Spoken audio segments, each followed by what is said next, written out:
नमस्ते sir. Sir तुम्ही इकडे group leader म्हणून तुमची नेमणूक झालेली आहे. आपली भूमिका काय असणार आहे?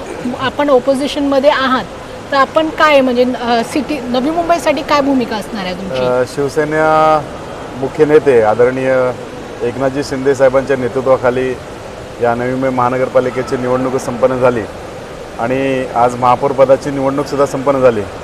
सर्वत्र महाराष्ट्रात युती धर्म पाळला जातो आहे. शिवसेना BJP सोबत आहे, ठाण्यात आहे, कल्याण डोंबिवलीमध्ये आहे. नवी मुंबईमध्ये थोडंसं वेगळं वातावरण असल्याकारणानं युती होऊ शकली नाही, परंतु युती धर्म शिवसेनेने या ठिकाणी पाळलेला आहे. शिवसेना हा शिस्तीचा पक्ष आहे, त्याचबरोबर शिवसेना हा आदेशावर चालणारा पक्ष आहे. त्यामुळे या ठिकाणी मुख्य नेते आदरणीय एकनाथ शिंदे साहेबांनी आज आम्हाला आदेश दिले. निवडणुकीच्या दरम्यान आम्ही खेळीमेळीच्या वातावरणात म्हणा किंवा विरोधात म्हणा निवडणूक लढलो, परंतु आज महापौरच्या निवडणुकीमध्ये आम्ही या ठिकाणी आमची भूमिका विशद केली.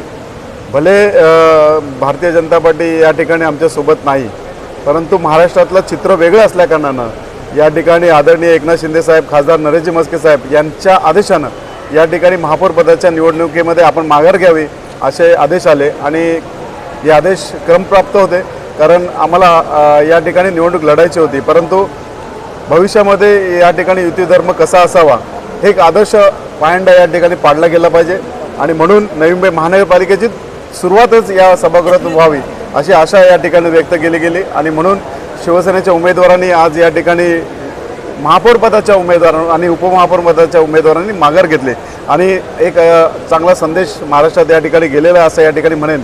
BJPने आम्हाला सोबत घेतलं नाही घेतलं तरीसुद्धा शिवसेना या पक्षाच्या वतीनं या ठिकाणी बिनविरोध निवड केली गेली आणि युतीचा धर्म या सभागृहामध्ये शिवसेनेच्या नगरसेवकांनी पाळलेला आहे आणि आपलं या एक अजेंडा आहे प्रत्येकाचा असला पाहिजे. प्रत्येक सभागृहात गेलेल्या नगरसेवकांचा तो असला पाहिजे. किंबहुना नागरिकांनी जो आपल्यावर विश्वास टाकला आहे तो विश्वास या ठिकाणी सार्थकी लावला पाहिजे.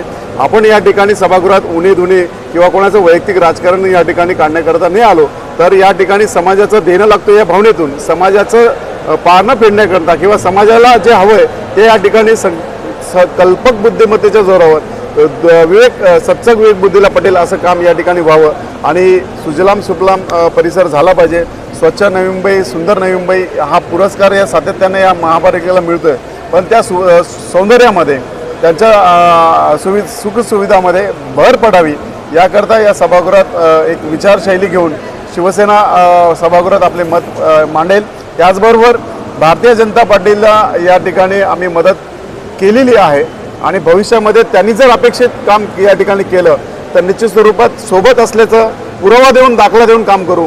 परंतु एखादं काम जनतेच्या हिताचं नसेल, स्वार्थासाठी असेल तर त्या ठिकाणी निश्चितपणे विरोधकाची भूमिकासुद्धा यशस्वीरित्या पार पडेल याची ग्वाही आज या ठिकाणी तुमच्या माध्यमातून या ठिकाणी मी आपल्याला देतो आणि भविष्यामध्ये शिवसेना भारतीय जनता पार्टीचं एकोप्यानं एक दिल्यानं काम करण्याची निश्चित स्वरूपात कार्यप्रणाली या ठिकाणी टिकावी याकरता आदरणीय एकनाथ शिंदे साहेब आणि नरेशजी म्हस्के साहेबांच्या नेतृत्वाखाली तो प्रामाणिक प्रयत्न या ठिकाणी आपल्याला दिसून येईल.